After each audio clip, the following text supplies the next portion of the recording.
Selamat malam pemirsa, upaya untuk mencari keadilan bagi 6 orang terpidana kasus pembunuhan Vina dan Eki masih terus berlanjut. Keenamnya melalui kuasa hukumnya mengajukan peninjauan kembali atas kasus pembunuhan ini. Dengan harapan bisa menghadirkan bukti baru dan juga meyakinkan hakim bahwa mereka tidak bersalah. Dan juga menunjukkan bahwa keterangan Aep, keterangan Dede dan juga Ibtu Rudiana adalah keterangan palsu yang diberikan ketika tahun 2016. Ini versi dari ke-6 terpidana. Pertanyaannya apakah mungkin upaya hukum ini bisa membebaskan mereka dari jerat hukum dan bisa melepaskan mereka dari balik jeruji besi? Kita akan membahasnya malam hari ini di Dua Sisi. Sudah hadir bersama saya sejumlah narasumber. Di sebelah kanan saya ada Bung Edwin Partogi Pasaribu, pengacara Sakata Tahu. Selamat malam Bung Edwin. Waalaikumsalam warahmatullahi wabarakatuh. Ada Bung Ruli Panggabean, pengacara 6 terpidana. Selamat malam. Dan juga ada Bung Pitra Romadoni, pengacara Ibtu Rudiana. Selamat malam Bung Pitra. Dan ada Irjen Pol Purnawirawan Arianto Sutadi, penasihat ahli Kapolri. Selamat malam Pak Arianto. Ya. Dan juga sudah bergabung via Zoom 2 orang teman Vina yang malam hari ini bergabung via Zoom. Selamat malam Mbak Widya Sari dan juga Mbak Mega Lestari. Ya, selamat malam Mbak. Ya, terima kasih sudah bergabung di Dua Sisi malam hari ini. Nanti kita akan berbincang lebih lanjut mengenai peristiwa yang terjadi di tanggal 27 Agustus 2016 ketika peristiwa pembunuhan terhadap Vina dan Eki terjadi.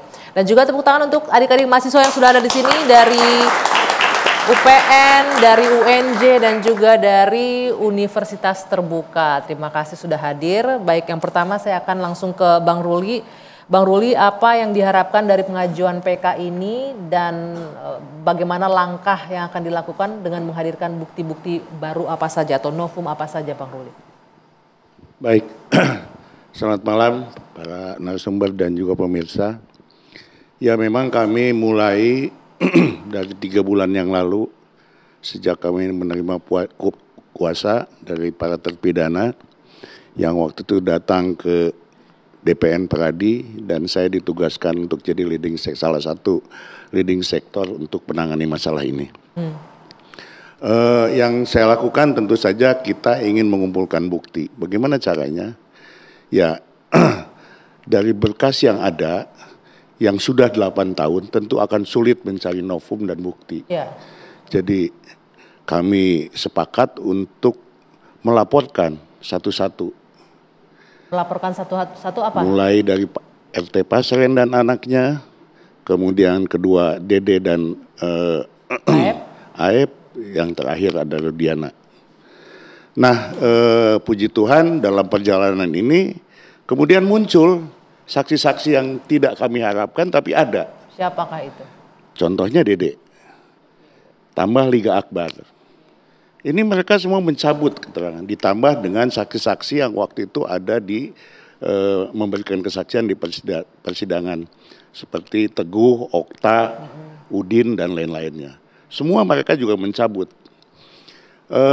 Sebetulnya mereka sudah mencabut ketika di persidangan, tetapi waktu itu dikesampingkan oleh majelis sehingga ini kami angkat lagi begitu. Tapi itu bisa untuk dijadikan bukti baru? PK. Ya keadaannya kan udah baru waktu itu, ya kan? Kayak misalnya Dede dulu bilang melihat, sekarang kan enggak, ya kan? Dia menyatakan dia bohong. Kemudian Liga Akbar juga sama, dia melihat pelemparan dan lain-lain, faktanya kan dia bilang tidak, saya diarahkan, itu buktinya gitu. Nah yang lebih, ya saya kira ini saya dibantu sama Tuhan kali ya, bukan kali memang gitu. Kok tiba-tiba ada lagi saksi fakta yang melihat peristiwa itu dengan mata kepala sendiri. Apa yang dilihat oleh saksi fakta? Yang dilihat oleh mereka itu adalah adanya kecelakaan. Yang satu menyatakan ketika dia sedang, yang satu itu namanya Pak Adi. Dia orang Jawa Tengah lah. Nah, ketika dia itu musafir, jadi ketika dia sedang duduk di atas jembatan itu dengan jarak kurang lebih 20-30 meter dan sedang makan, tiba-tiba dia lihat ada orang bom gitu. Kendaraan roda 2. Kepada tiang lampu. Kendaraan roda 2 yang disaksikan. Iya, roda 2 gitu loh. Dimana menurut dia si motornya menabrak trotoar, kemudian badan kedua itu menimpa kepada tiang. Itu saksi yang pertama. Tidak berapa hari kemudian ada lagi saksi yang datang kepada kita dan semua itu saya mengucapkan terima kasih pada Pak Dedi yang sudah luar biasa. Saya kira tanpa Pak Dedi juga ini perkara akan sulit ini. Saksi berikutnya apa, Bang Ruli? Yang saksi berikutnya adalah Ismail namanya. Ismail dan anaknya, anak angkatnya namanya Purnomo. Pada waktu itu dia pulang habis mengadakan tunangan untuk melamar lah gitulah. Nah, dia mau pulang ke hotel, dia melewati jembatan itu dari arah yang berlawanan. Jadi jelas kan arahnya berlawanan dia.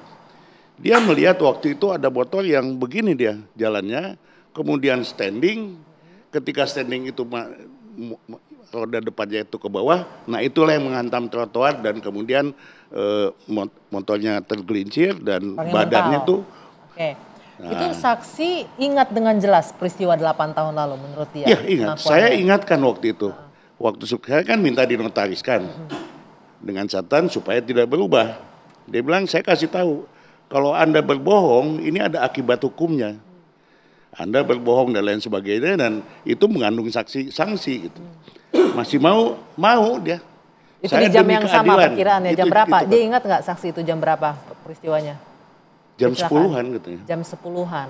Tapi bergeser lah, dia karena tidak bawa jam dan tidak, tapi kurang lebih jam 10-an begitu. Oke, jadi ada 2 saksi yang menyebutkan bahwa ini adalah kecelakaan tunggal. 3 saksinya. 3 saksi yang menyebutkan kecelakaan tunggal. Oke, itu baik. Kecelakaan tunggal. Sebentar, saya mau ke Bung Pitra. Bung Pitra, ini ada, boleh digunakan mikrofonnya, maaf.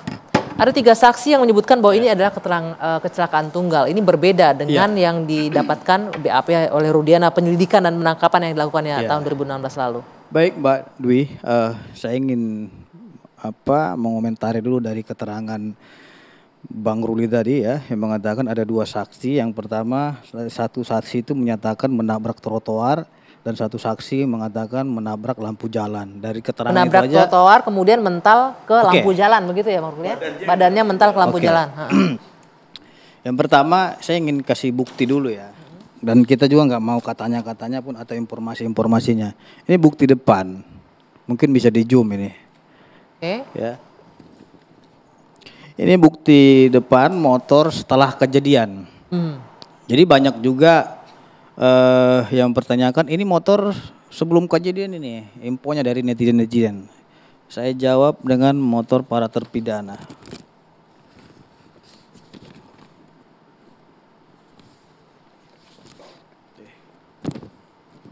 Ini motor siapa aja? Ada motor almarhum dan para terpidana. Jadi ini kondisinya sama seperti yang tadi di awal. Tidak ada kerusakan kalau memang itu menabrak trotoar ataupun menabrak lampu jalan. Karena kan isunya yang pertama menabrak trotoar, ada yang bilang menabrak lampu jalan. Kalau kita berdasarkan logika yang kita pakai, ini pasti hancur ini depannya. Gitu loh. Terus yang kedua, mic-nya boleh didekatkan Bang Pitra. Ya, dari sisi kiri juga seperti ini. Nggak ada yang hancur. Jadi yang Anda ingin tunjukkan bahwa kondisi motor baik-baik saja. Baik-baik saja itu gitu. nggak mungkin, Kalaupun gitu. itu kecelakaan, teman-teman harus buktikan kecelakaan itu yang mana. Gitu loh. Itu bisa dibantah nggak itu Bang Ruli? Saya bahwa kondisi bantah. motornya Karena buktinya tidak semulus itu kalau lihat barang bukti asli. Saya udah lihat barang bukti aslinya. Barang Ada motor yang depannya sama. betul, Ini ada depannya memang mulus. Ini ada motor terpidana juga ini. Ya, tapi sampingnya dia ada tergores. Iya, kalau kiri itu ada yang lecet dikit. Iya, ya yang kanan. Iya, dari kanan. Ada kan dari kanan ini. Motor yang sama Bang Ruli yang Anda lihat. Iya. Dan saya juga bawa bukti sendiri. Ini bengkok ininya, tiangnya itu. Kalau diarahkan ke kamera? Ini tiangnya bengkok. Dan di bawah tiang itu ada skrup yang bengkok yang ditunjukkan Kalau sebagai tiang foto bengkok bukti itu sudah ada sejak 2015. Gitu. Ya, itu ada datanya gitu loh. Itu masing-masing punya Masing-masing dengan iya, fakta dan datanya. bukti Jadi, masing-masing nanti kita ya. lihat aja Majelis Agung yang Artinya, nanti akan jangan juga memeriksa kita masalah ini. menggiring ini kecelakaan, tapi kita sendiri tidak bisa buktikan di mana kecelakaannya, kan begitu. Dan saksi-saksi ini juga, Mbak Dwi, saya meragukan kesaksian mereka. Yang mana nih? Yang baru 3 orang ini, tadi. kalau memang mereka ini ingin bersaksi, silahkan ke polisi. Jangan buat testimoni liar gitu loh. Datang ke penyidik, ini kan masih dalam proses berjalan juga. Begini, Bukan berarti mereka ini ngomong Jangan menggiring tapi opini nggak ada begitu, Bang datanya Ruli. coba gitu. lihat ya, coba lihat. Kita urut kejadiannya. Pada waktu itu datang polisi, ya kan? Polisi waktu itu datang menyimpulkan bahwa itu kecelakaan tunggal. Ya. Ketika pertama kali ya itu ya. Besoknya langsung dikebumikan. Mungkinkah polisi akan akan besoknya dikebumikan kalau ada bukti-bukti tusukan dan lain sebagainya? Mungkin nggak? Itu aja logikanya. Jadi mungkin juga nggak ada jadi sperma di istilahnya dalam kita lihat aja nanti. kemaluan korban ini dan ada pendarahan aktif dari kemaluan korban ini. Artinya apa? Kalau memang Bung Ruli lihat dari pemaparan daripada Divisi Humas Polri, bahwasannya teman-teman polisi yang pertamanya mengatakan kecelakaan itu telah diberikan sanksi disiplin.